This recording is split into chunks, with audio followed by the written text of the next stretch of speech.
ఓం నమః శివాయ.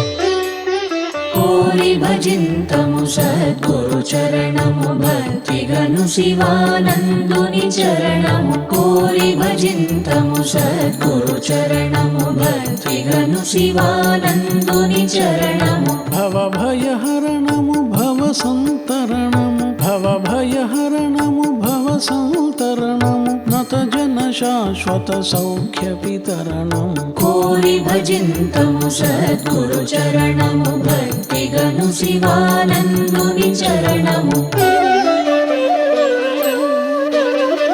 వేదోద్ధరణము చేసిన తరుణము నందు బ్రహ్మ సేవించిన చరణము మందరాద్రి ధరించి అమృతము నొసగసురులు నుతించిన చరణము కోరి భజింతము సద్గురు చరణము భక్తిగను శివానందుని చరణము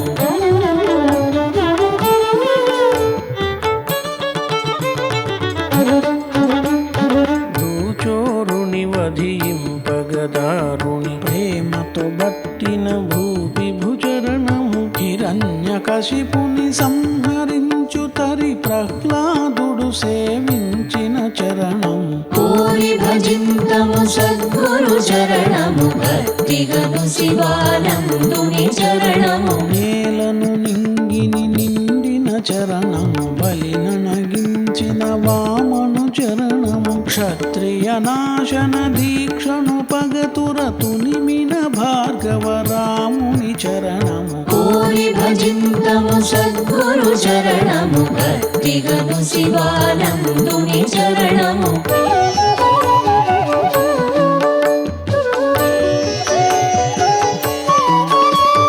రాతిని నాతిని చేసిన చరణము మారుతి ఎదలో రాముని చరణము శ్రీకృష్ణాగ్రజ రూపము దాల్చిన ఆదిశేషుడవు హలదరు చరణము కోరి భజింతము సద్గురు చరణము. అందరికీ నేడు గురు పౌర్ణమి సందర్భంగా అందరికీ గురు స్మరణపూర్వక మీ అందరికీ నమస్కారాలు. గురు పౌర్ణమి అంటే ముక్కోటి దేవతలు మన ఇష్టదైవాలు ఎవరైతే ఉన్నారో అది రాముడు, కృష్ణుడు, ఆంజనేయుడు, వెంకటేశ్వర స్వామి ఎవరైనా కానీ మన ఇష్టదైవాలు ఎవరైనా వాళ్ళందరి జన్మదినమే ఇది హనుమత్ జయంతి అనుకోవచ్చు, కృష్ణాష్టమి అనుకోవచ్చు, శ్రీరామనవమి అనుకోవచ్చు. అలానే గురు రూపాలు ఎవరైతే ఏ గురువులు ఉన్నారో ఉన్నవారు సజీవంగా, అలానే గురు రూపంగా మనకి దర్శనమిచ్చి వెళ్ళిపోయిన వాళ్ళందరిది కూడా ఈరోజు జయంతే. కాబట్టి ఈరోజు చాలా పర్వదినం.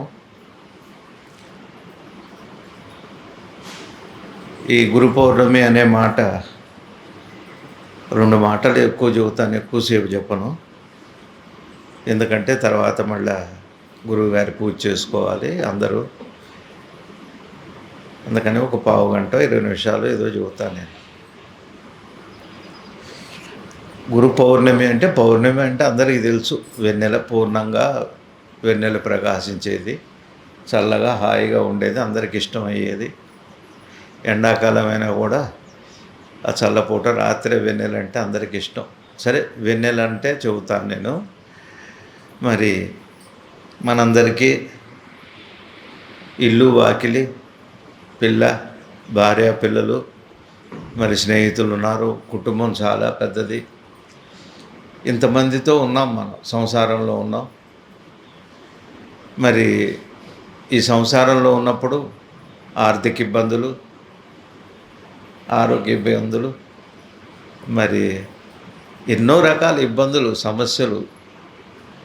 ఇలా కాకుండా ఎవరో ఒకళ్ళు మన మీద అసూయతో, దాయాదులో, లేకపోతే బంధువులు ఏదో సూటిపోటు మాటలో ఏవో ఒకటి వాద్యాలు వేస్తారు, వాయిద్యాలు వేయిస్తారు.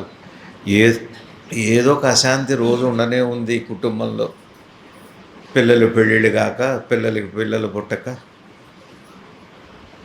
ఒక పక్క గంభీరమైన కరువు, ఓ పక్క యుద్ధాలు, మరో పక్క వర్షాలు లేక, పంటలు పండక, పెద్ద పెద్ద కార్యక్రమాలు తలపెట్టి అవి ఇట్లా ఈ విధంగా మన సంసారంలో మనందరికి కూడా ఏదో కొంత అప్పుడప్పుడు పనులైనా కానీ ఏదో ఒక అశాంతి ఉండనే ఉంది. ఒక నిద్రపోయినప్పుడు తప్పనిచ్చి ఆ పడుకుని కాసేపే అందరికి కూడా ఒక హాయిగా అన్నీ మర్చిపోయి ఉంటున్నాం కదా. లేచున్నంతసేపు ఏదో ఒక ఇబ్బంది, నాకు నా నుంచి నాకు వచ్చే బాధలు, నా పక్క వాళ్ళ నుంచి వచ్చే బాధలు, వయసు పెరిగినా కూడా మన స్వభావాలు ఇలా ఉంటాయి. ఇవంతే, ఇంతే. సరే, మనందరం కూడా వీటికై పరిష్కారాలు వెతుకుతుంటాం. అప్పులు తీరటానికో, ఇంట్లో సమస్యలు, ఈతి బాధలకే అన్నిటి కూడా వెతుకుతూనే ఉంటాం. ఏదో పూజలనో లేకపోతే దానాలు, ధర్మాలు, ఏవో రకరకాల మార్గాలు, ప్రత్యామ్నాయమైన మార్గాలు వెతుకుతూ వాటి నుంచి ఎట్లా బయటపడాలి అని అందరం వెతుకుతూనే ఉన్నాం. అందులో భక్తి పేరుతో భగవంతుడిని ఆశ్రయించి ఎంతో కొంతైనా బయటపడాలనే అది ఒక ఆలోచన. అది మంచిది. అది కష్టం ద్వారా భగవంతుడి దగ్గరై ఎప్పుడో ఒక రోజున భగవంతుడిలో ఒకటైపోయే రోజు వస్తుంది. అది అందుకు అది ఒక శుభారంభం. అది మంచిదే. అది కష్టం కూడా మంచిదే.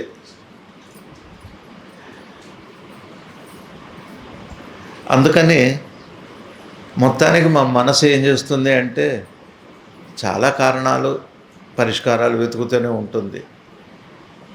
ఇది ఇలా ఉండగా మరి గురు పౌర్ణమికి ఏం చెబుతారంటే, ఇవాళ గురువుగారు సందేశం చెప్పారు, ఒక గురు పౌర్ణమికి పిలవకూడదట, ఆహ్వానం లేదట గురు పౌర్ణమికి.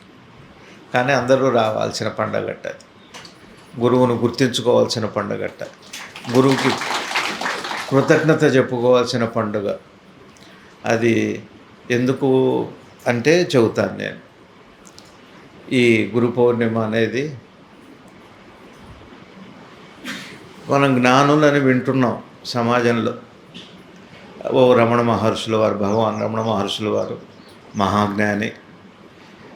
అట్లానే సద్గురు శివానంద భగవానుల వారు, త్రైలింగ స్వామి, రాఘవేంద్ర స్వామి, షిరిడి సాయిబాబా, ఎందరో మహనీయులు ఈ లోకంలో, అవతార పురుషులు. అలా కాకుండా రామకృష్ణాదులు, రాముడు, కృష్ణుడు, మరి ఈ తర్వాత వచ్చే అవతార పురుషులు, భక్తులు, యోగులు, జ్ఞానులు, అవధూతలు.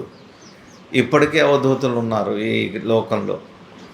సజీవంగా ఉన్నవాళ్ళు ఉన్నారు, అదృశ్యమైన వాళ్ళు ఉన్నారు, సజీవ సమాధి అయిన వాళ్ళు ఉన్నారు. బ్రహ్మంగారిలాగా, మరి మంత్రాలయ రాఘవేంద్ర స్వామి వారిలాగా సజీవంగా సమాధి అయిన మహనీయులు కూడా ఉన్నారు, ఇంకా గొప్పవాళ్ళు.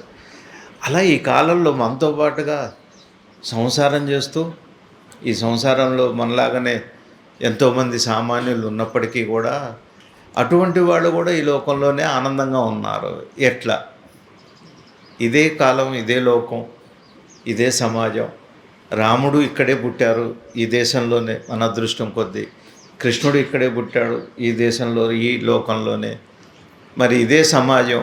అంటే సృష్టి ఉన్నంతకాలం, ఈ దేహం ఉన్నంతకాలం మనకి కష్టం ఉంటుంది, సుఖం ఉంటుంది, మంచి ఉంటుంది, చెడు ఉంటుంది. కృష్ణుడు పరమాత్మ కూడా శత్రువులు ఉన్నారు. హాయిగా ఎక్కడో ఏదో నిమిత్తమై వరం ఆయన అరణ్యవాసం చేయాలని కోరిక ఆ తల్లి కోరుకుంది.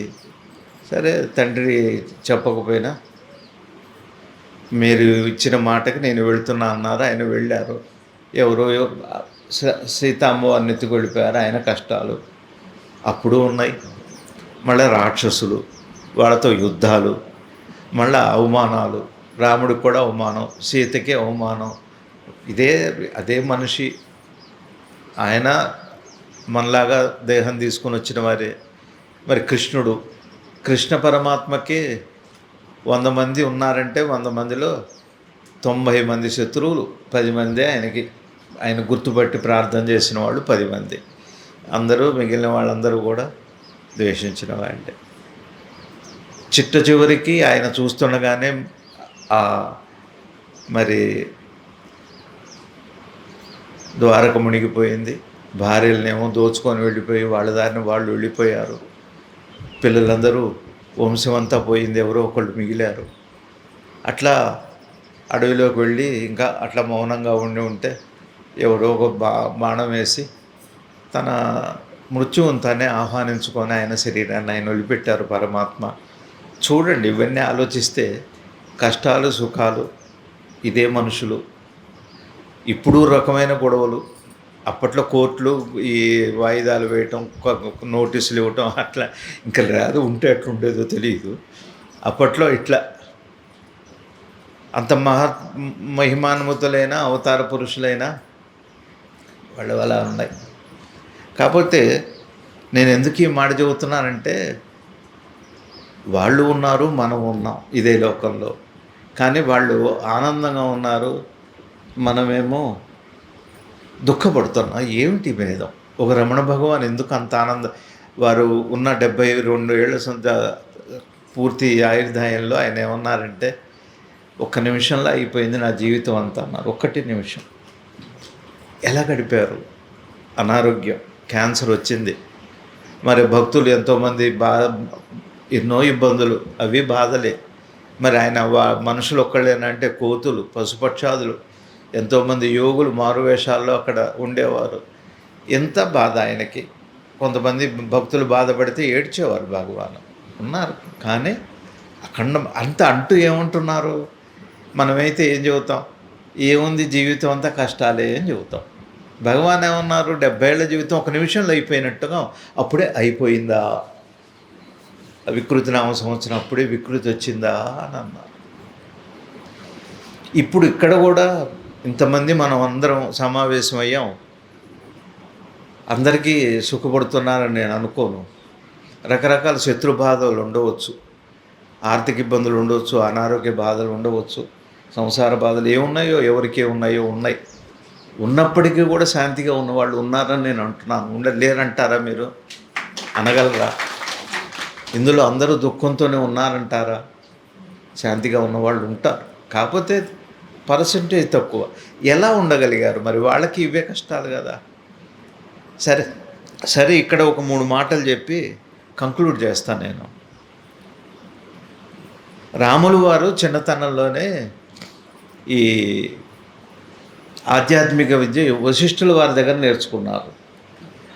ఆయన గురువు వశిష్ఠుల వారు. జీవితం అంటే ఏంటి, ప్రపంచం అంటే ఏమిటి, సుఖం అంటే ఏంటి, దుఃఖం అంటే ఏంటి, పరమాత్మ అంటే ఏమిటి, కష్టాలంటే ఏంటి, సుఖాలంటే ఇవన్నీ కూడా చక్కగా యోగ వాసిష్టం పేరుతో పుస్తకం దొరుకుతుంది, చదువుకోవచ్చు ఇంట్లో. ఏమండి మరి మాకు వింటున్నాం, బాగానే ఉంది, మనశ్శాంతి వచ్చింది, కానీ అట్లా ఉండలేకపోతున్నాం అని అందరికీ ఉంది. ఇట్లాంటివి చదువుకుంటే ఉండగలుగుతాం. ఒక యోగ వాసిష్టం అంతా నేర్చుకున్నారు ఆయన.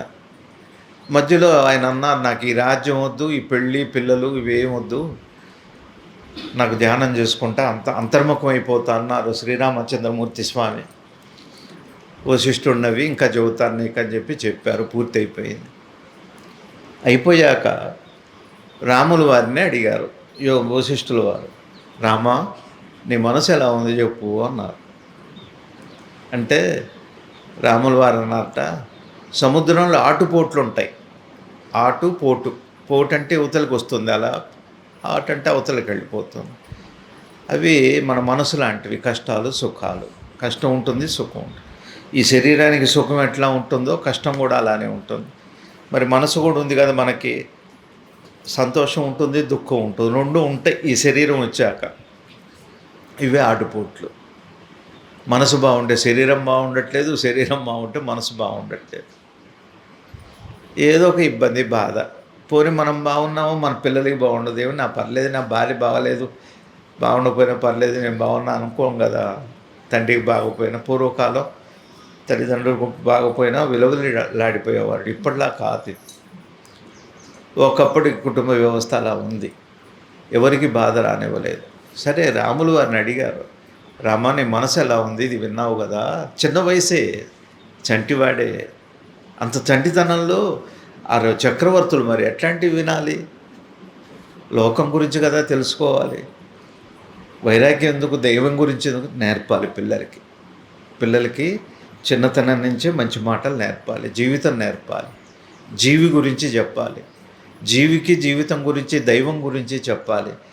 యోగ వాసిష్టము, భగవద్గీత చెప్పక్కర్లేదు, మంచి చెడు చెప్పాలి. ఇది రాముడు వారి దగ్గర మనం నేర్చుకోవాల్సింది. సరే, అది అప్పుడు రాములు వారు ఏం చెప్పారంటే,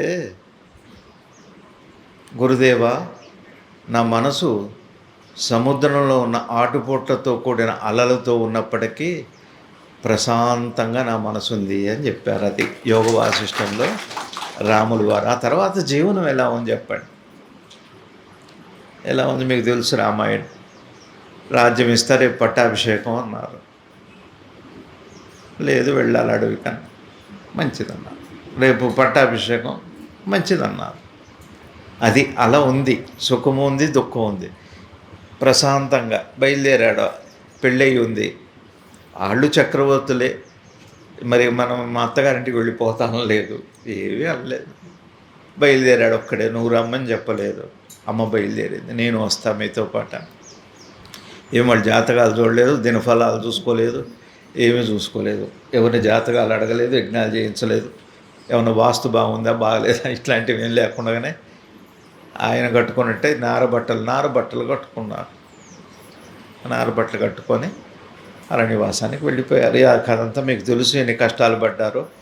అయినా అదే శాంతి. చెట్టును అడిగారు, సీతను చూసావా నువ్వు?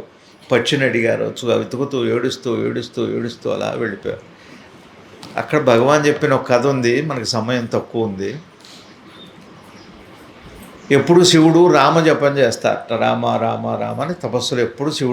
ఎప్పుడు చూసినా శివుడు ఇట్లా కూర్చొని ఉంటారు, మనం చూస్తాం ఫోటోల్లో. సత్యమే అది. ఆయన రామనామం, రాముడు భక్తుడు. ఆయన రామభక్తుడు అంటే ఆత్మభక్తుడు అని. ఎప్పుడు అంతర్ముఖమై ఉంటాడు ఆ శివమహాదేవుడు. పార్వతీదేవి అందట. ఆ రాముడేమో అట్లా అల్లాడుతున్నాడు, పార్వతి సీత అని ఏడుస్తున్నారు. ఆయన్ని నువ్వు ప్రార్థిస్తావేంటి, దాన్ని నమ్ముకుంటే నీకేమొస్తుంది అని అందట. ఓ అట్లానా, సరే ఓ పని చేయి, పరీక్ష చేయి అని అన్నారు. పరీక్ష చేయంటే పార్వతీదేవి వారు ఏం చేశారంటే, ఒక 2 కిలోమీటర్ల దూరంలో తల్లి కదా, సీతమ్మవారిలాగా రూపం మార్చుకొని కూర్చుంది. ఆవిడ రామ అనుకుంటే ఆవిడ కూర్చుంది అక్కడ. ఈ రాములు వారు అందరిని అడుగుతూనే ఉన్నారు. ఎవరు కనపడితే వాళ్ళని అడుగుతున్నారు. సీత కనపడదా, సీత నువ్వు చూసావా అంటే ఏడవటం, దుఃఖపడటం, బోర్ని ఏడుస్తున్నాడు. సీత ఎక్కడున్నావు, నువ్వేం బాధపడుతున్నావు అని అంటున్నారు. అలా అక్కడి దగ్గరికి వెళ్ళాక అక్కడ పార్వతీదేవి సీతలాగా కూర్చొని ఉంది. మనమైతే చూశారట, అమ్మ నీకు ఇక్కడేం పని, కైలాసం కదా ఉండాలన్నట. అంతే అని మామూలుగా మళ్ళీ ఏడ్చుకుంటూ వెళ్ళిపోయారు. అది రాముడు. అది అండి, సముద్రంలో అలలుండగా నేను ప్రశాంతంగా గంభీరంగా ఉన్నాను అని ఎలా చెప్పారు. ఏం జ్ఞానం అది, ఏం శాంతి అది. మరి మనలాగనే ఇవే కాలం. చెప్పాక అప్పట్లో కోర్టు నోటీసులు, పోలీసులు, వ్యాజ్యాలు, వాయిద్యాలు ఇట్లాంటివి లేకపోయినా ఉన్నవేవో ఉన్నాయి. చెడ్డవాళ్ళు మంచివాళ్ళు ఉన్నారు. ఇక్కడికి ఇది. ఆ తర్వాత రెండోది, సరే సీతామోహన్ ఎత్తుకు వెళ్ళటం అవంతా అయిపోయినా అక్కడ రావణాసుడు తమ్ముడు, ఆయన విభీషణుల వారు మంచి భక్తుడు. ఆయన సాత్వికమూర్తి, ధర్మం తెలిసినవాడు. కానీ ఆయనకు బాధగా ఉంది. ఏమిటి రాజ్యం ఏంటి, రావణాసుడి లక్షణం ఏంటి, అన్నగారు ఇలా చేస్తున్నారేంటి, అమ్మని ఎత్తుకో రావటం ఏంటి, చెబితే విండాయి, మంచి మాట వినట్లేదా, నాకేంటి వీళ్ళ మధ్య పుట్టడం ఏంటి ఇక్కడ. నాకైనా మంచి భక్తుడు ఆయన, విష్ణు భక్తుడు ఆయన, రామభక్తుడు కూడా. ధర్మాపేక్ష కలిగిన వాడు ఆయన, మహనీయుడు. అయితే బాధ ఉంది మనలాగానే, ఏమిటంటే ఇట్లా ఉన్నాయి కదా, మరి ధ్యానం కుదరట్లేదు, జ్ఞానం రావట్లేదు మాకు, ఎట్లా శాంతిగా ఉంటాం మేము, మీరేమో ధ్యానం చెబుతారు, ధ్యానం చెబితే శాంతి వస్తుంది అంటారు, శాంతి వస్తే అదంటారు, కుతూహలం పోతే అంటే ఊహలు తగ్గితే కుతూహలం పోతుంది, కుతూహలం తగ్గితే వ్యాకులత పోతుంది, వ్యాకులత పోతే ఆందోళన పోతుంది, ఆందోళన పోతే ఆనందం. ఏమండి ఇవన్నీ సాధ్యమేనా? ఓ పక్క చంటిదానికి అనారోగ్యంగా ఉంటే మీరేం కుతూహలం అంటారు, ఊహలు అంటాం. అప్పుడు ఆంజనేయ స్వామి వారు వెళ్ళారు లంకకి, వెతుకుతూ వెళ్ళారు కదా అమ్మని. లంకకి వెళ్ళిన తర్వాత విభీషణుల వారు చూశారు, ఆయన మహనీయుడు కదా, ఆంజనేయుడు అంటే సామాన్యుడా, సాక్షాత్ రుద్ర స్వరూపుడు, జ్ఞాని నామగ్రగణ్యం. జ్ఞానుల్లో ఎవరైనా గుర్తు రావాల్సి వస్తే, ఇప్పుడు ఈ లోకంలో మనం ఒక భగవాన్ని, ఒక సద్గురువులను ఎట్లా అనుకుంటున్నాం, శివానంద భగవాన్, ముందుగా గుర్తు రావాల్సిన వాడు జ్ఞానుల్లో దక్షిణామూర్తి స్వామివారి కంటే కూడా ఆంజనేయ స్వామి ప్రథముడు. మన జ్ఞానం కావాలంటే హనుమ అనుకుంటే చాలు, ఏదో ఒక నామం చాలు. సరే, అంత జ్ఞాని ఆయన, చాలా జ్ఞాని ఆయన. విభీషణుడు అడిగాడు, స్వామి మరి నేను వచ్చి ఇక్కడ రాక్షసుల మధ్య ఉన్నా, చెబితే వినేవాళ్ళు లేడు, నా గోడు పట్టించుకునేవాళ్ళు లేడు, నేను వదిలిపెట్టి వెళ్ళేటట్టుగా లేదు, ఇక్కడ అదే పట్టుకొని ఉండేటట్టుగా లేదు, నాకు పరిస్థితి ఏమిటి, నా మార్గం ఏంటి, నాకేం చెబుతారు మీరు, ఏదైనా ఒక మంచి హితమైన మాట ఒక్కటి చెప్పండి అన్న. మరి ఆంజనేయ స్వామి ఎవరు? మహాజ్ఞాని. ఎక్కడో ఆత్మదర్శనం చేసుకో, విచారణ చేసుకో, కాస్త నామం చేసుకో, ధ్యానం చేసుకో అని చెప్పలేదండి. జ్ఞానం అలా చెప్పడు, గురువు అలా చెప్పరు. ఏం చెప్పారంటే, విభీషణ నీకు పళ్ళు ఉన్నాయి కదా, పళ్ళ మధ్య నాలుక ఉంది కదా, క్షేమంగా ఉందా, కొరుక్కుంటూ ఇబ్బంది పడుతున్నావు అన్నారు.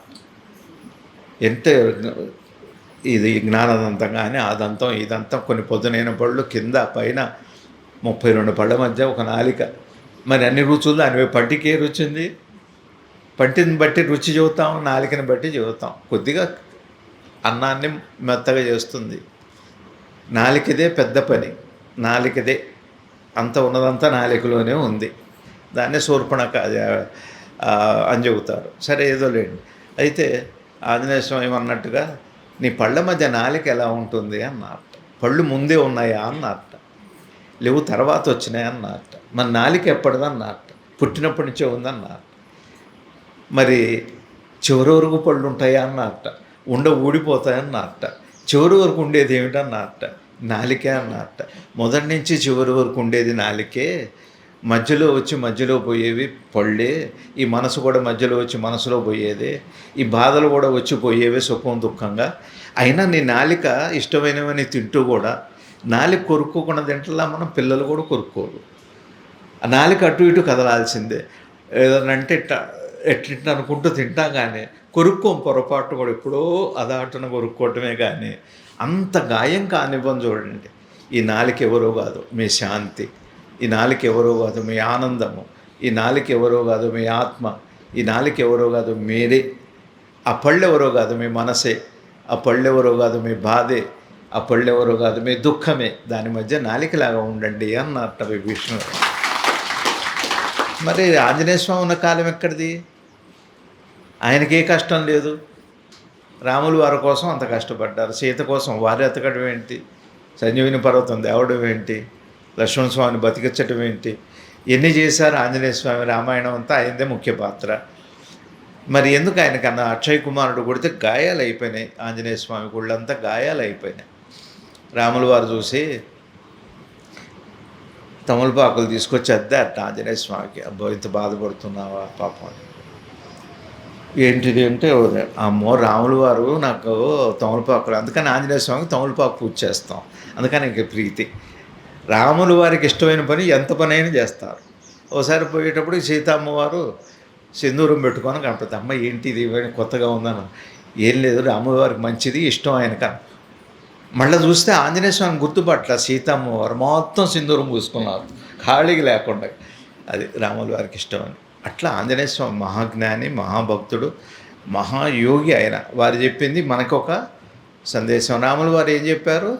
సముద్రంలో అలలు ఉన్నా మనం ఎప్పుడు మధ్యలోకి వెళ్ళాలి, అందరం వెళ్ళే అవకాశం దొరకదు. సముద్రం మధ్యలో ప్రశాంతంగా ఉంటుందండి. మీరు ఎప్పుడైనా ఫ్లైట్ ఎక్కి సముద్రం మధ్యలో పైనుంచి చూడండి, అలలే కనపడవు, ప్రశాంతంగా గంభీరంగా ఉంటుంది. యువతల ఒడ్డును చూస్తే విపరీతంగా అలలు ఉంటాయి. అట్లా ఈ మనసుని, ఆత్మను ఆధారం చేసుకున్న మనసు అలల్లాగా సుఖపడుతుంది, దుఃఖపడుతుంది, బాధపడుతుంది, ఏడుస్తుంది, నవ్వుతుంది, ధ్యానం చేస్తా అంటుంది, నేను ధ్యానం అంటుంది, నేను జ్ఞానం అంటుంది, ఇది కష్టం ఉంటుంది. ఈ మనసు ఆటుపోట్లే, ఒకవేళ పెద్దది వస్తుంది, ఒకవేళ చిన్నది వస్తుంది, ఏదేదో చేస్తుంది. అలా సముద్రం అట్లా పొంగి రాదండి. పొంగితే సృష్టి ఉండదు. ఎన్ని నదులు వచ్చి కలిసినా సముద్రం పొంగదు.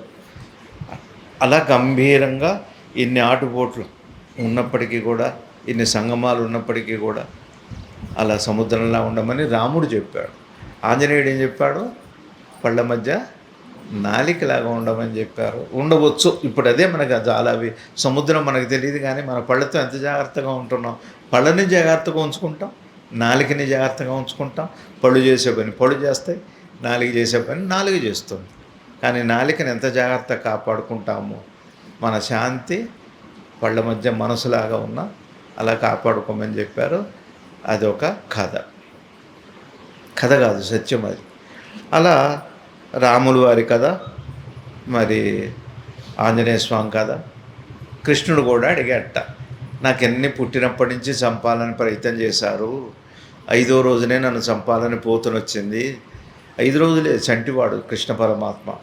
పాలు ఇస్తానని వచ్చింది, పాలు లేవు తల్లి దగ్గర, పాలు లేకపోతే నేను ఇస్తానని చెప్పి వచ్చింది మారువేషంలో. వస్తే ఇవ్వమంది ఆవిడ, పనిలో ఉంది, ఏదో వెనదీస్తుందో ఏదో చేస్తుంది. వచ్చింది, పాలు ఇచ్చింది. పాలతో పాటు ప్రాణం కూడా లాగేశాడు కృష్ణ పరమాత్మ. ఒక్కసారి ఆ భీకర రూపం ఒకటి పడిపోయింది. అందరూ ఆశ్చర్యపోయారు. అమ్మో, 5వ ఏటనే వారి జీవన కార్యం మొదలుపెట్టారు. 5వ రోజు నుంచే కష్టాలు మొదలైనాయి. అప్పటి నుంచి కష్టాలే చివరి దాకా. ఏవో పక్క కౌరవ పాండవులు, ఆ తర్వాత వీళ్ళు, జరాసంధుడు, కంసుడు, ఇగో శిశుపాలుడు. కంసుడిది ఎంత కష్టం, చిన్నతనంలోనే వెళ్ళి మేనమామ చంపటానికి వచ్చేవాడు పాపం. మాట్లాడితే అప్పటికి 7గురిని చంపేశాడు. 8వ వాడు కృష్ణుడు. అందుకనే 8 కృష్ణుడి నెంబరు, 8 కృష్ణుడి నెంబరు. కాబట్టి అందుకనే అష్టమే. సరే, అది వేరు. కృష్ణుడు నారదుడిని అడిగాట, ఎట్లా ఉండాలి ఇవన్నీ నాకు చూడు, చిన్నప్పటి నుంచే ఇట్లా ఉంది అని చెప్పని అడిగితే, కృష్ణ నువ్వు పరమాత్మ నీకు తెలియందా నేను చెప్పాలి అని చెప్పని చెబుతాడు. అది ఉంది. అయినా అలా ఏ లేదు, ప్రశాంతంగా రామ కృష్ణాదులు, ఆంజనేయ స్వామి అలా జీవించారు. అలా రాఘవేంద్ర స్వామి చరిత్ర చదవండి. మీరు షిరిడి సాయిబాబా చరిత్ర పారాయణం అలా చేయాలి. కానీ ఏవో కోరికలు తీరటానికి అవి సరే మంచిదే, అవి ఏవో తీరుతాయి, అది వేరే విషయం. ఇప్పుడు తీరుతున్నాయి కోరిక అంటే ఇంకో కోరిక వస్తూనే ఉంది, ఇంకో కష్టం వస్తూనే ఉంది. ఒకటి తీరినట్టుంది, ఇంకోటి తీరనట్టుగా ఉంది. మరి తీరిందో లేదు, తీరలేదో తెలియదు. సరే, ఏదన్నా కానివ్వండి. మహనీయుల చరిత్రలు మీరు తీసుకొని, రమణ భగవాను, రాఘవేంద్ర స్వామి తినటానికి లేదు, పిల్లలు, భార్య, ఏమిటండి మీరు ఇట్లా, ఇవి చదివితే తెలుస్తుంది. వాళ్ళు ఇదే కాలంలో ఉన్నారు, ఇదే లోకంలో ఉన్నారు. అది ఎందుకు ఇంతసేపు ఎందుకు చెప్పాను అంటే,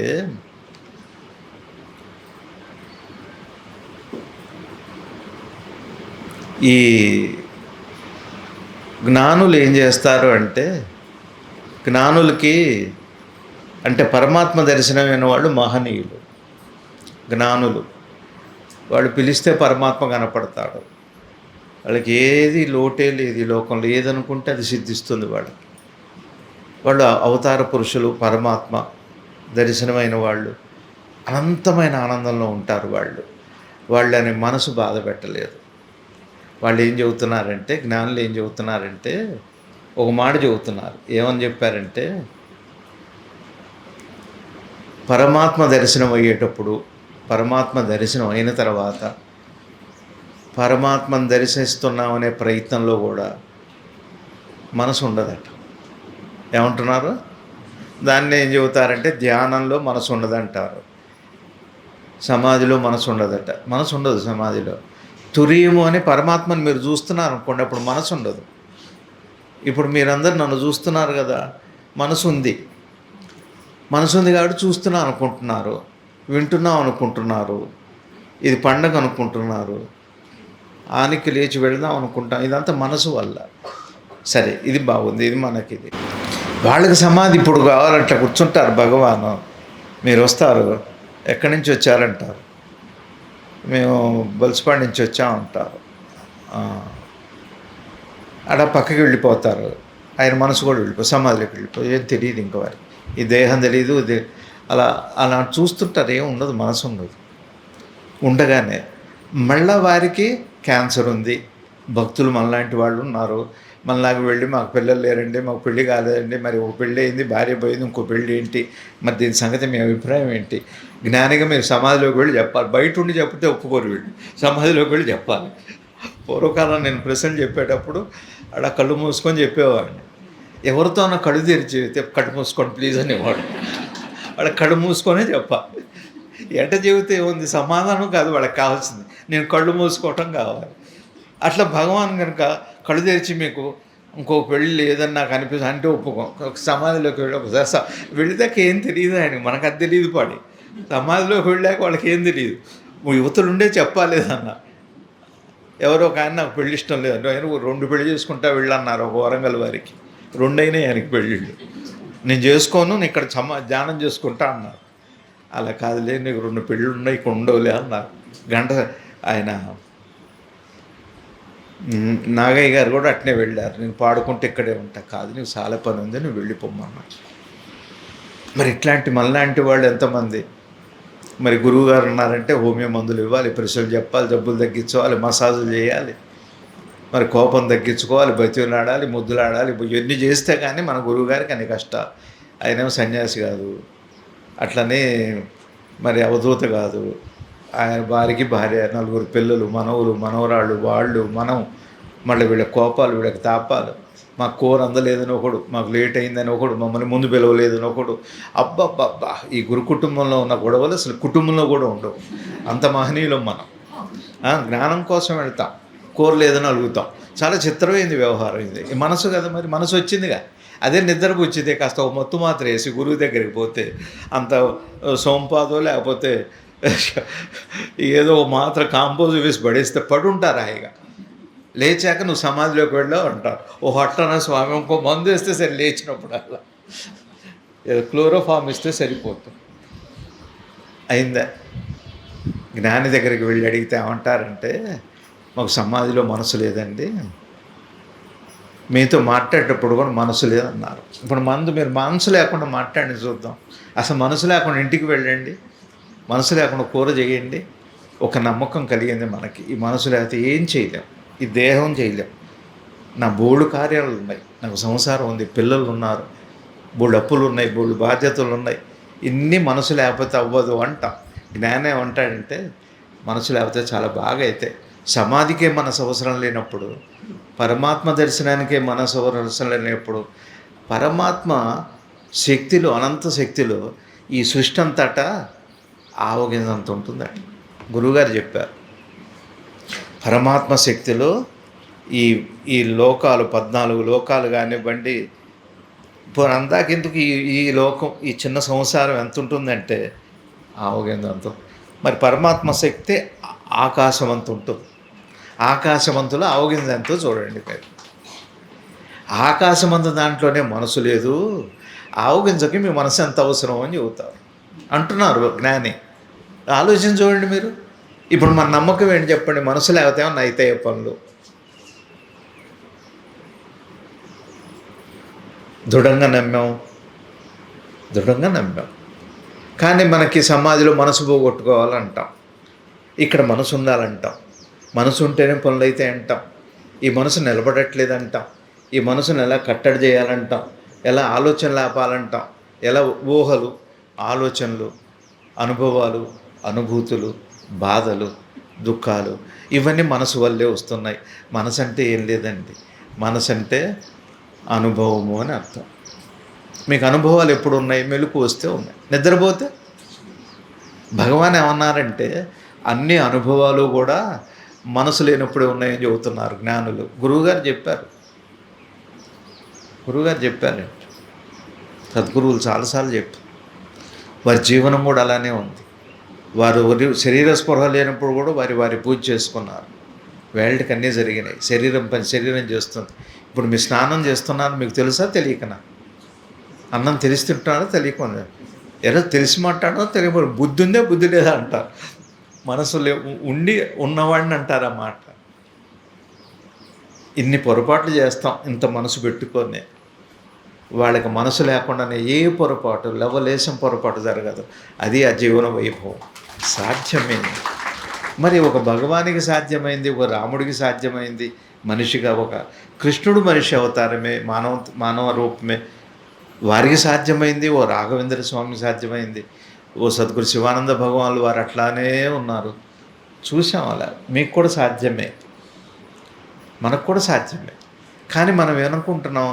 అసాధ్యము. డబ్బులు లేకపోతే బతకగలుగుతామా? అసలు బతుకుతారా డబ్బులు లేకపోతే? డబ్బులు లేకపోతే విలువ ఉంటుందా మనకి? నిన్న శృంగేరి భారతీ స్వామి చెబుతున్నారు, డబ్బులు ఉన్నంత వేరేట్టుగా స్నేహితులు, బంధువులు. డబ్బు లేకపోతే నాన్న ఎప్పుడు పోతే బాగుండని ప్రార్థన చేస్తారు, పూజలు చేయిస్తారు, ముడుపులు కడతారు.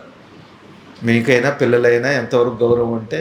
అందుకనే చెబుతున్నాను, అమ్మ తల్లిదండ్రులు అంతా ఉన్నవాళ్ళు ఆస్తులు ఏమైనా ఉంటే ముందే రాయండి, తర్వాత పిల్లలకి రాశారంటే మీ పని అయిపోయింది, అప్పుడే రాయకుండా ఉన్నారు. రాయించుకొని చంపేస్తారు, రాయిపోతే చంపేస్తారు, మొత్తానికి చావటం ఖాయం.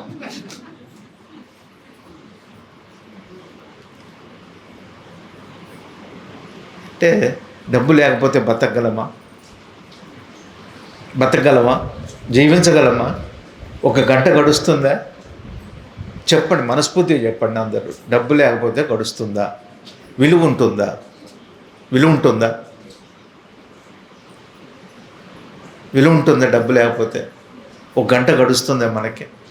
మరి ఒక ప్రశ్న అడుగుతా, ఈ నిమిషాన మీ దగ్గర ఎంతమంది దగ్గర డబ్బులు ఉన్నాయి? ఎవరి దగ్గరన్నా?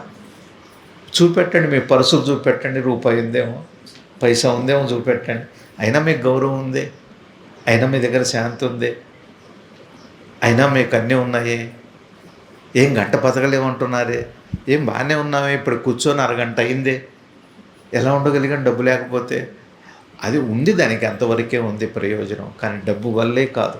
పశుపక్షాదులకి ఎంతమంది దగ్గర డబ్బులు ఉన్నాయి చెప్పండి. నా దగ్గర, మీ దగ్గర ఎవరో ఒకరి దగ్గర ఉండవచ్చు 100 రూపాయలు ఉంటే అడుగుతారు, ఇవాళ గురు పౌర్ణమి ఏదైనా కడిగిపోండి, అందుకని తెచ్చుకోరు. పండగలప్పుడు ఎక్కడ డబ్బులతో వెళ్ళకండి, అడుగుతారు, చందాలు అడుగుతారు. ఏంటి ఈ బాధలు ఏంటండి? దేవుడు పూజ చేస్తాం, డబ్బులు ఇస్తాం, ఎక్కడి నుంచి చేస్తాం? అందుకని జాగ్రత్తగా ఉండాలి, మనం చాలా జాగ్రత్తగా ఉండాలి. మనసు కదా జాగ్రత్త పడతాం. ఎవరో గురువుగారు చెప్పారు, గురువుగారి దగ్గరికి వెళ్ళేటప్పుడే సెలక్షన్స్ ఉంటాయట. పళ్ళు కొనుక్కునేటప్పుడు పిల్లల దగ్గరికి వెళ్ళేటప్పుడు కూడా సెలక్షన్ ఉంటుంది, మంచి పళ్ళు తీయండి అంట. అదే గురువు దగ్గరకో దేవుడి దగ్గర అవిగా ఇంకేమైనా ఉన్నాయా ఇంకా తక్కువ ఇంత ఉంటాయి మిరపకాయ సైజు, అది ఇవ్వండి పర్లేదు, దేవుడు తింటాడా పెడతాడు, వాడే తిండు మళ్ళా, అయినా దేవుడికి ఇస్తాడు. మన మనసు చాలా గొప్పదండి. ఈ మనసుతో ధ్యానం చేద్దామని ఇప్పుడు మన ఆరాటం ఏంటంటే, ఈ మనసుతో దేవుడు కనపడాలి. ఎట్లా? మీకు మిరపకాయ కూడా కనపడదు, నిద్రపోతే అసలే లేదే, దేవుడు లేదే, దయ్యం లేదే. మీకు ఏమర్థమవుతుంది? మీకు అర్థమవుతుందా? రమణ భగవాన్ ఏమన్నారంటే, నా 13 ఏట నాకు దర్శనం ఆత్మజ్ఞానం అయ్యాక నా మనసుతో నాకు పని లేకుండా పోయిందన్నారు.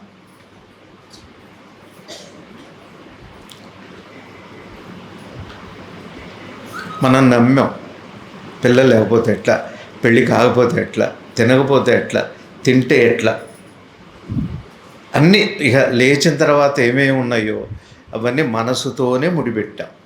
భగవాన్ ఏమన్నారు? పరమాత్మ అయినా ప్రపంచమైనా మనసు లేకపోయినా కూడా అంత సవ్యంగా ఉంటుంది అని చెప్పారు. పెద్దలు జ్ఞానులందరూ అదే చెప్పారు.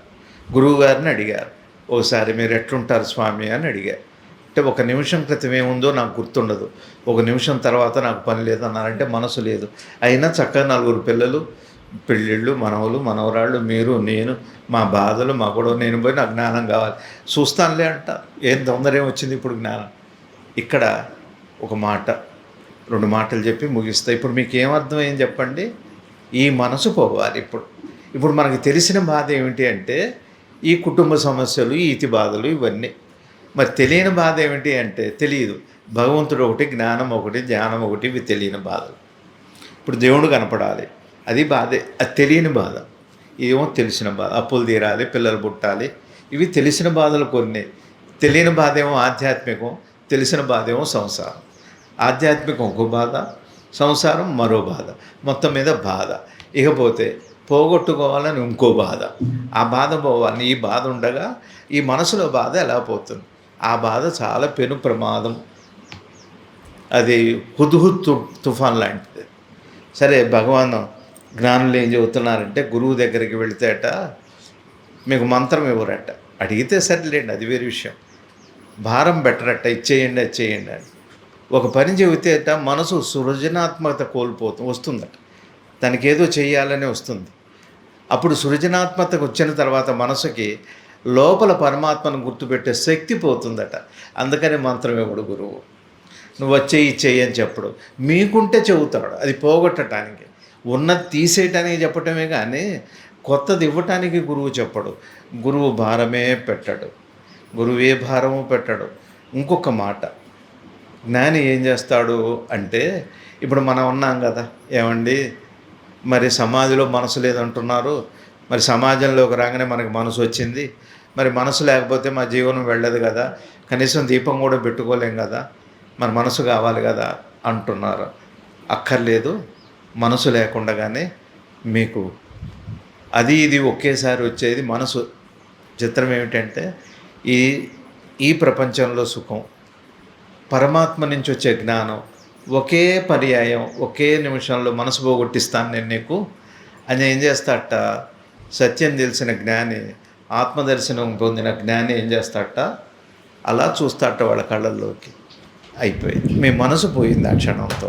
ఆ తర్వాత మీ సంసారం, మీ సమాధి రెండు ఏకమైపోతాయి. మీరు సమాధి అడగరు, పరమాత్మను అడగరు. సంసారం వద్దనరు, పరమాత్మ కావాలనరు. పరమాత్మను వదిలిపెట్టరు, సంసారాన్ని పట్టుకో. ఒక అద్భుతమైన ఆనంద స్థితి. ఎట్లాంటిది అంటే, సూర్యుడి చుట్టూ చంద్రుడు తిరుగుతాడు, తెలుసు కదా మీకు. మరి వెన్నెల ఎట్లా వస్తుంది? ఆ తిరిగేటప్పుడే ఆయన వెళ్తురు ఈయన మీద పడే వెళ్తురు వస్తుంది. అలా గురువుని సందర్శించిన తర్వాత, గురు పౌర్ణమి అంటే ఏం చేస్తాడు అంటే, ఇప్పుడు ప్రయాసపడుతున్నాగా బాధపోవాలి అని. ఇప్పుడు మనసు పోగొట్టుకోవాలని మనం ప్రయాసపడుతున్నాం. అసలు మనసే ఒక పెద్ద ప్రయాస, అదే పెద్ద దుఃఖం, అదే పెద్ద బాధ. ఇప్పుడు మనసే తీసుకొచ్చి ఇప్పుడు మనందరినీ కావాలనుకుని ఉంచుకుంటున్నాం, కాపాడుకుంటున్నాం మనసుని. మనసు లేకపోతే ఎట్లా బతుకుతూ ఉంటున్నాం. అందుకనే ఆ కవి రాసినట్టుగా, మనసున్న మనిషికి సుఖము లేదంతే, ఒకటే మాట చెప్పారు. ఇక్కడ సుఖం లేదు. అందుకని బాగా గుర్తుపెట్టుకోండి, మనసున్న చోట పరమాత్మ దర్శనం కాదు, మనసు లేని చోట ప్రపంచ దర్శనం కాదు అని అనుకుంటున్నాం మనం. మనసు లేకపోతే ప్రపంచ దర్శనంతో పాటు పరమాత్మ దర్శనం ఇప్పుడే ఇక్కడే అవుతుంది. మీరు నన్ను చూస్తుండగానే మీరు పరమాత్మను చూడవచ్చు, కానీ మనసుతో కాదు. అది ఎవరు చేస్తారు ఆ పని? గురువు మాత్రమే చేస్తారు. అలా సద్గురువు దగ్గర అలా సాధ్యమవుతుంది. సద్గురువు అయితే ఏం చేస్తాడంటే, మీ మనసుకు భారం పెట్టడు, ఇంక మనసుని ఇంకా తయారు చేయడు. మీ మనసు ఆవశ్యకత అవసరం లేకుండా చేస్తాడు, మనసే తీసేస్తాడు. మనం ఏం చేస్తున్నాం? మనసు ఇవ్వమని అడుగుతున్నాం. పోయి రాజుగారి దగ్గరికి వెళ్ళి, గురువుగారు అంటారు, రాజుగారి దగ్గరికి వెళ్ళి అంత అన్నం పెట్టమని అడుగుతాము. ఒక రాజ్యం ఇవ్వండి అంటే ఆయన ఒక రాజ్యం ఇచ్చేస్తాడు. ఆయన 100 మందికి అన్నం పెట్టు. ఒక ఆయన ఒక తెలియగలవాడు ఉన్నట్ట. ఎంతసేపు అయింది? 10 టైం 10 అయింది, నాకు కనపడుతున్నాయి. 8 నిమిషాలు చెప్పారు. ఆపేస్తా. ఒక ఆయన ఉన్నట్ట, ఇంట్లో డబ్బులు లేవు, ఇల్లు బాగలేదు, చిన్న ఇల్లు, ఒకటే గది, అందులోనే భార్య పిల్లలు అన్నీ ఉండాలి, దారి సరిగా లేదు, ఇల్లు బాగలేదు, బట్టలు లేవు, ఏమీ లేవు, అన్నీ ఆర్థిక ఇబ్బందులు, సమస్యలు. సరే, ఎట్లా? రాజుగారి దగ్గరికి వెళ్ళి అడగాలి అనుకున్నాడు.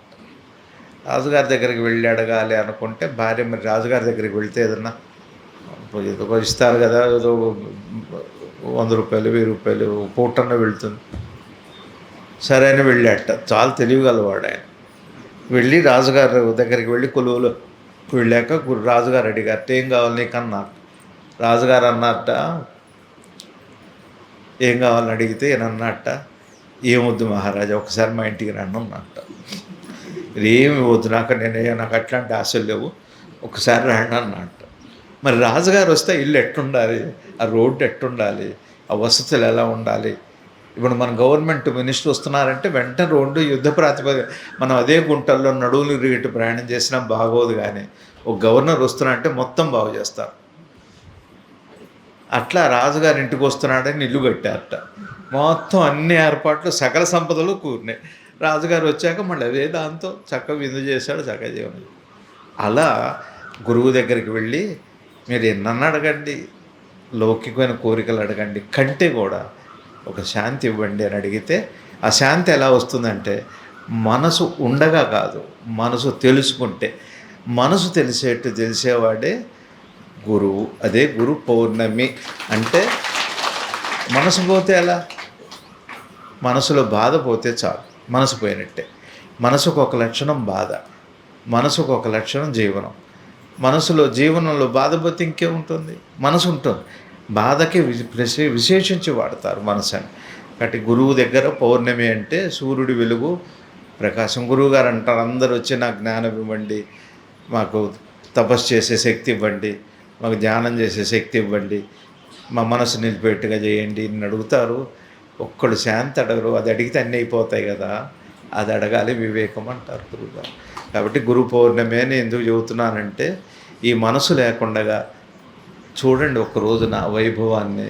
మీ సంసారం ఎంత బాగుంటుంది, మీ చదువులు పూర్తి అవుతాయి, మీరు డాక్టర్ అవుతారో, ప్రైమ్ మినిస్టర్ అవుతారో, యాక్టర్ అవుతారో, సంసారి అవుతారో, సన్యాసి అవుతారో, అవధూతి అవుతారో, మీ త్రివిధ అవస్థలు, ఆ తర్వాత ఉత్తమోత్తమైన తురియావస్థ, ఈ అవస్థలు ఏవి అవస్థపడకుండానే ఒక అద్భుతమైన మనసు లేకుండా జీవించటం, మనసు లేకుండా ఈ సంసారం చేయటం ఒక గురువు దగ్గరే సాధ్యమే, గురువే ఇవ్వగలరు. అందుకని గురువుకున్న ప్రాముఖ్యత మన భారతదేశంలో సంప్రదాయంలో అంత గొప్పది. రాములు వారు అదే చేశారు, కృష్ణుడు అదే చేశాడు, ఆంజనేయ స్వామి అదే చేశారు, సద్గురువులు అదే. భగవాన్ అడిగారట ఎవరో, ఏమమ్మా మీకేమండి, మీకు అట్లా వచ్చేసింది జ్ఞానం? కాదు, నాకు గురువు ఉన్నారు ఒకప్పుడు. ఏం అరుణాచలేశ్వరుని నేను ఆశ్రయించలేదా అన్నా. కాబట్టి గురువు అనేవాడు ఏం చేస్తాడంటే ఈ మనసుని, మీకు తెలుసు అసలు మనసు పోయినట్టు కూడా తెలియదు. మీరు ఇక్కడికి వస్తారు, బలిసిపాడు వస్తారు, ఇంటికి వెళ్తారు, పిల్లలు పెళ్లి చేస్తారు, అన్నాలు తింటారు, బాధలు ఏవి మీకు ఎరుకులో ఉండదు. అంత అద్భుతంగా ఉంటుంది.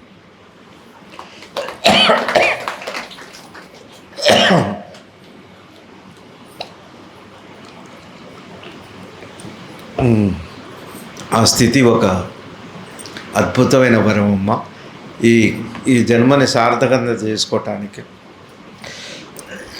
వివేకం ఉండాలి. ఎవరిని బాధ పెట్టకండి. తా జడ్డకోతి వన్నమెల్ల జరిచిందనే ఏమొద్దు, మంచి సాంగత్యం పెట్టుకోండి, మంచి వాళ్ళతో చేసుకుంటుంటే మన అలవాట్లన్నీ బాగా అయిపోతాయి. సత్పురుషుల దగ్గరికి వెళితే ఒక యుగం చేసే తపస్సు ఫలం వాళ్ళతో ఒక క్షణంలో వస్తుంది. అది అలా జరిగింది చరిత్రలో. భగవాన్ దగ్గర జరిగినాయి, గురువుగారి దగ్గర జరిగినాయి, మహనీయుల దగ్గర చాలామంది దగ్గర జరిగినాయి.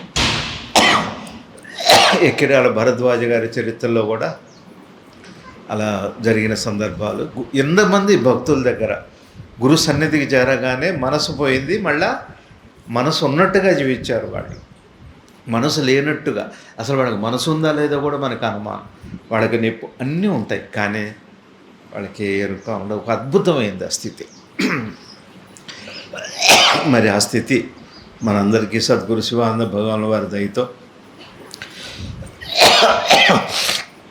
ఎంతో భక్తితో మీరు ఎంత దూరమో బాపట్ల, మరి హైదరాబాదు, వరంగల్, మరి జగ్గైపేట, బలిసిపాడు, ఎక్కడెక్కడో సుదూర ప్రాంతాల నుంచి వచ్చారు. మరి కష్టపడి 4 గంటలకే లేచి, ఎట్లాగో వాతావరణం ఒక పక్క తుఫాను ఉన్నా కూడా ఏమి ఇబ్బంది పెట్టకుండా చక్కగా మంచి వాతావరణంలో చల్లగా చేసుకుంటున్నాం. బాగా అయింది. కోరుకోండి. వాళ్ళ గురువుగారు చెప్పారు, ఒక్కరోజు అన్నీ పక్కన పెట్టి మాకు జ్ఞానం కావాలని అడగాలంటే ఒక్కరోజు ఆహ్వానం లేకుండా వెళ్ళాడట గురువు దగ్గరికి. ఆహ్వానిస్తే వెళ్ళటం అది గొప్పతనమే. ఇంకా అది ఒక్కరోజే అడగకుండా వెళ్ళవలసిన రోజు, తప్పనిసరిగా వెళ్ళవలసిన రోజు, వాళ్ళ గురువుకి కృతజ్ఞత చెప్పవలసిన రోజు, గురువుని దర్శించి కోరుకోవాల్సిన రోజు. ఏం కోరుకోవాలి? మాకు శాంతినివ్వండి, మాకు మా మనసుతో మేము మనసుతో మా నసతో మా మనసతో బాధపడిపోతున్నామండి. మా మనసు మేము పెను భారం అయిపోయింది.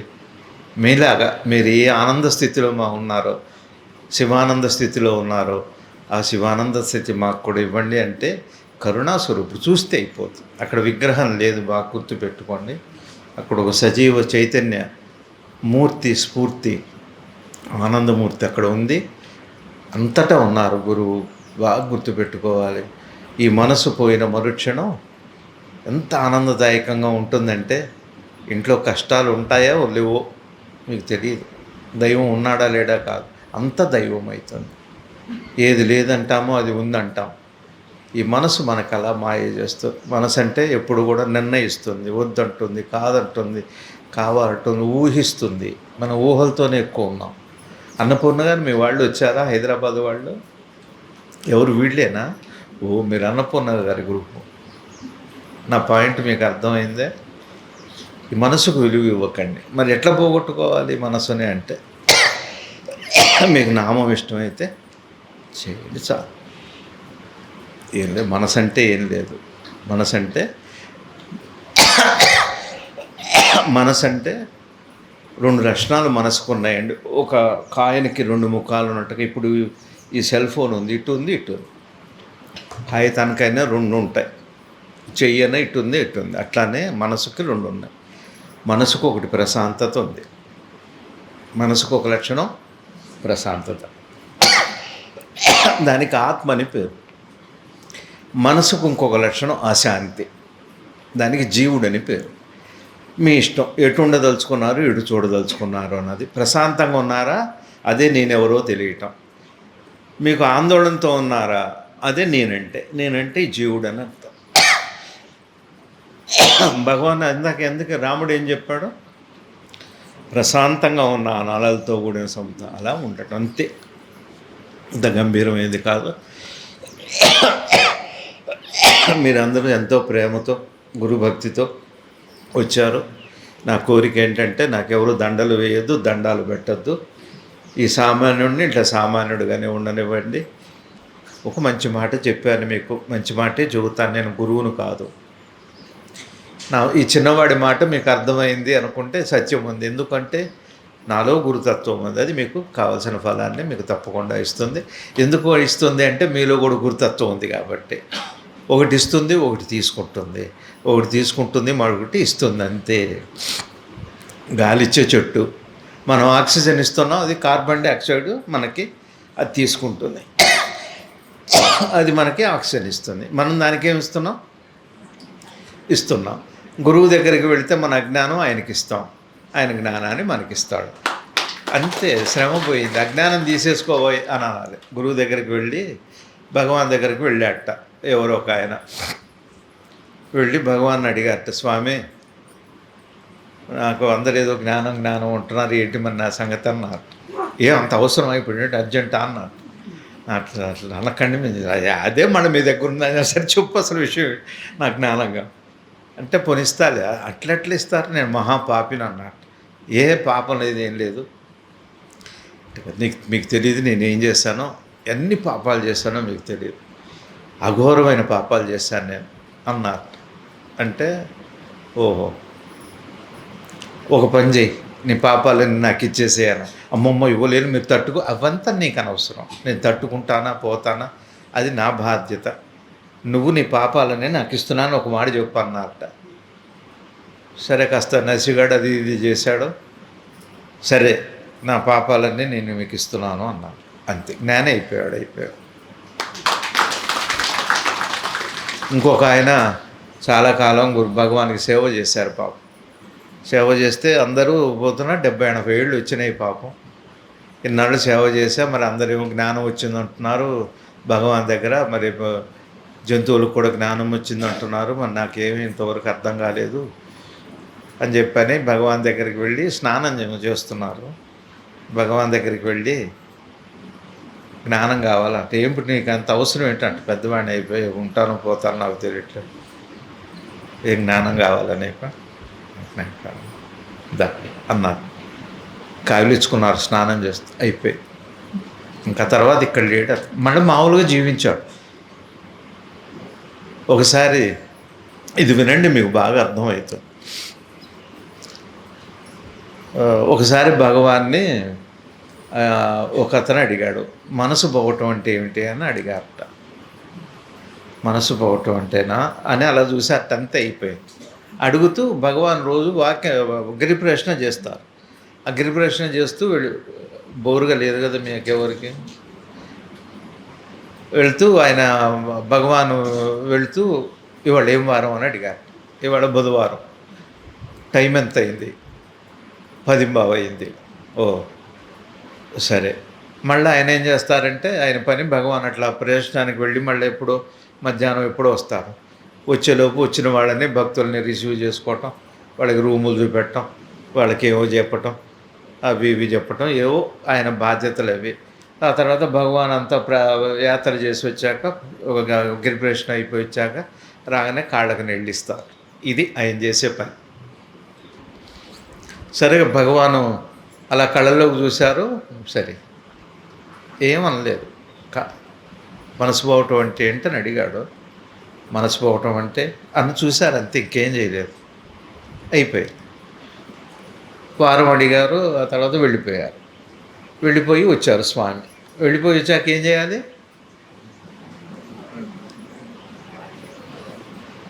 ఏం చేయాలి? వచ్చాక కాళ్ళకి నీళ్ళు ఇవ్వాలి. కాళ్ళకి నీళ్ళు ఇచ్చారు. ఇచ్చాక భగవాన్ అడిగారు, వాళ్ళు ఏం వారం అని అడిగారు. పొద్దునేగా చెప్పాను బుధవారం అన్నారు. అట్లా అని అడుగు వాళ్ళని అడిగారు. అడిగితే ఆ రోజు శనివారం. 3 రోజులు ఇన్ని చేశాడు, ఆయనకి ఏం తెలియదండి. చేశాడు, స్నానం చేశాడు, భోజనం చేశాడు, వచ్చిన వాళ్ళకి రూములు చూపెట్టాడు, ఆయన ఏదో స్వామికి నీళ్ళు ఇచ్చాడు. ఇవన్నీ అంత రొటీన్, కానీ అత్యద్భుతమైన ఆనంద స్థితిలో ఉన్నారు. ఈ యొక్క గురువే ఇవ్వగలడు, బాగా గుర్తుపెట్టుకోండి. ఒక సద్గురువే చేయగలడు. ఇంకెవరు మనసు పోగొట్టుకొని జీవించటం ఎంత ఆనందం. ఎవరు నమ్మరు, ఇది చెప్పినా నమ్మేది కాదు. ఇది గురు సన్నిధిలో జరిగింది. ఈ ఉపాధికి కూడా జరిగింది. అది సత్యమే చెబుతున్నాను. అది కష్టమైన విషయాలు కాదు, అవి నమ్మటంలో ఉంది, ఇవి విశ్వాసంలో ఉంటుంది. ఈ బుద్ధితో పోతే ఎన్నాళ్ళు పోయినా భగవానికి కాళ్ళకి నీళ్ళు ఇచ్చినా అంతే, డేట్లు అడిగినా అంతే, ఏం ఉపయోగం లేదు. ఆ చూపు చాలండి. చూసేటప్పుడే ఒక చేస్తారు, ఒట్టిగా అయితే తిరిగి వెళ్ళరు. బాగా గుర్తుపెట్టుకోండి. గురు సన్నదికి కాస్త ఎవరైనా ధ్యానం చేసుకునే వాళ్ళతో సహకరించండి. అల్లరి పెరిగిపోయింది, పొల్యూషన్ పెరిగిపోయింది, అల్లరి. గురువు అంటే భక్తి అంటాను. చెప్పిన మాట చిన్నది కూడా చేయలేము. మాకు చిన్న పని. ఇంట్లో కూడా సైలెన్స్గా ఉండండి.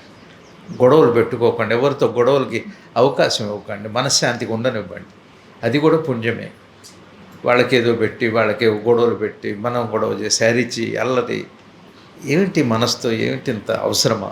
మనకి శాంతి లేక, పక్కవాడికి శాంతి లేక ఎన్నాళ్ళు ఇలా జీవిస్తాను చెప్పండి. అట్లా ఎన్ని సంఘటనలు. ఒకసారి శివరాత్రి రోజు అందరూ ఇలా కూర్చున్నారు. భగవాన్ని అడిగారు రాత్రిపూట, లింగోద్భవ కాలం, మాస్టర్కి ఎందుకు కూర్చున్నారంటే మీరు? అయ్యో పైన కూర్చోండి సార్. కూర్చోలేని వాళ్ళు, కూర్చోగలిగిన వాళ్ళే పైన కూర్చున్నారు.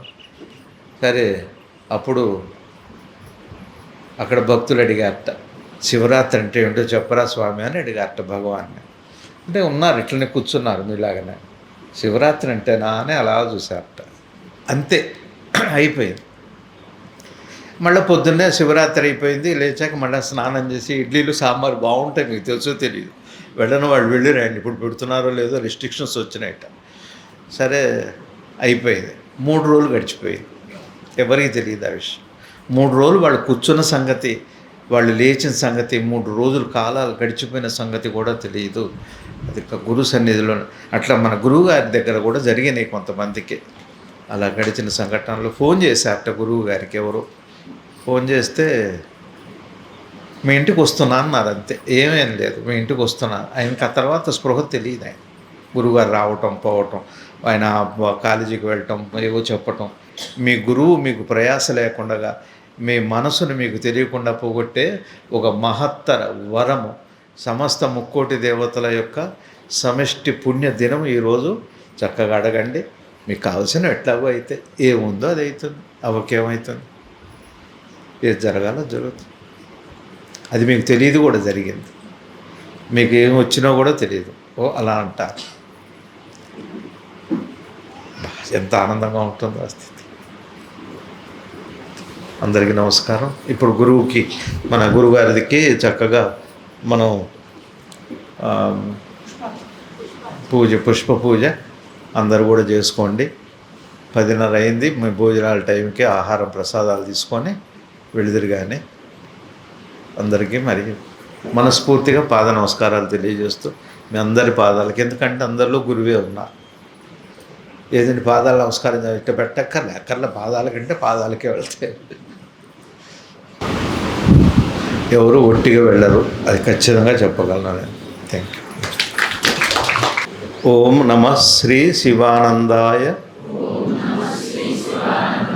నందాయ నందాత్మజాయ పరమార్థదాయకాయ ఓం నమః శివాయ. ఎంత బాగుంది ఆ పదం, ఓం నమః శివాయ. ఇష్టంగా అనుకోండి, మీ మనసు ఉంటుందేమో. ఏం అంత కష్టం ఏంటండి, మనసు పోగొట్టుకోవాలి, ఏం కట్టడి చేస్తారదా? ఉన్న వస్తువు అది, ఉన్న వస్తువు అయితే కట్టడి చేయొచ్చు, లేని వస్తువుతో ప్రేమతో పోగొట్టుకోవచ్చు. ప్రేమ ఉంటే లేని వస్తువుకు ఉనికి లేదు, ప్రేమ లేని చోట లేని వస్తువుకు కూడా ఉనికి వస్తుంది. మన దగ్గర ప్రేమ కావాలి, ప్రేమగా అనుకోండి. అరుణాచల శివ అరుణాచల శివ అరుణాచల శివ. అరుణాచలం వెళ్ళటం ఎంత పుణ్యప్రదమో, వెళదాం అనుకోవటం వల్ల కూడా కోటి జన్మల పాపాలు పోతాయట. అంత పవిత్రమైన నామం అరుణాచల శివ. అయితే గురుస్మరణ జరిగింది చక్కగా. ఎవరు ఏ గురువుని నమ్మారా చూడకండి, ఏ గురువైనా తత్వమే ఆ ఫలాన్ని ఇచ్చేది, తప్పకుండా ఇస్తుంది. ఆ నమ్మకంతో చక్కగా దండం పెట్టుకొని హాయిగా ఒక్కరోజు ప్రశాంతంగా హాయిగా అందరూ ప్రసాదాలు తీసుకొని వెళ్ళండి. ఏవో మంచివి చేశారు, వినికిడి నాకు ఏదో మామిడికాయ పప్పు అంటున్నారు, ఏమిటేంటో. బాగా నమస్కారం. పారిణే నమః. ఓం జటాధరాయ నమః.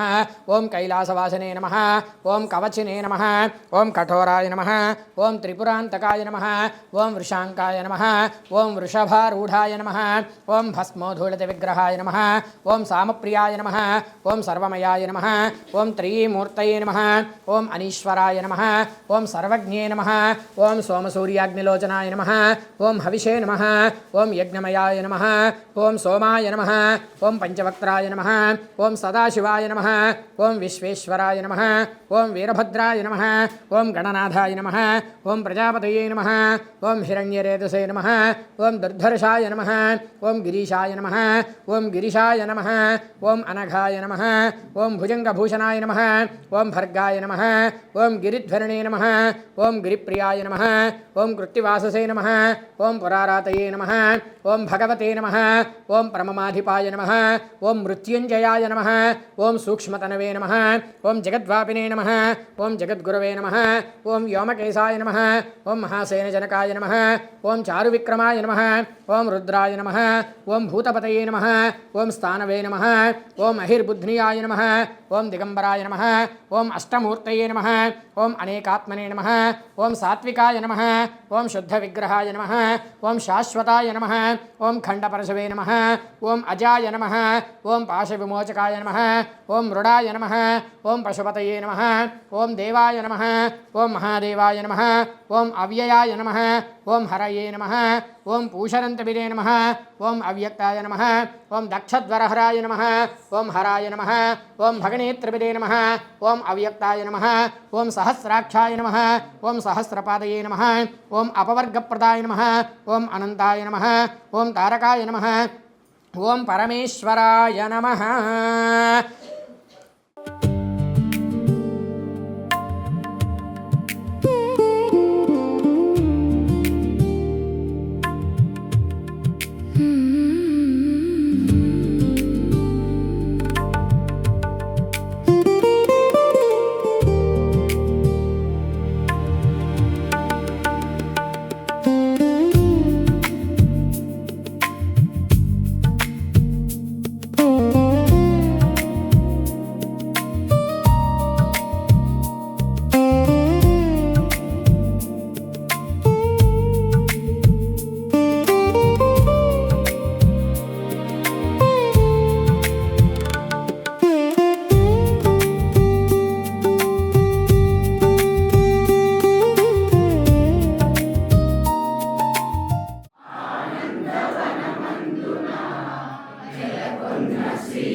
విశ్వమెల్ల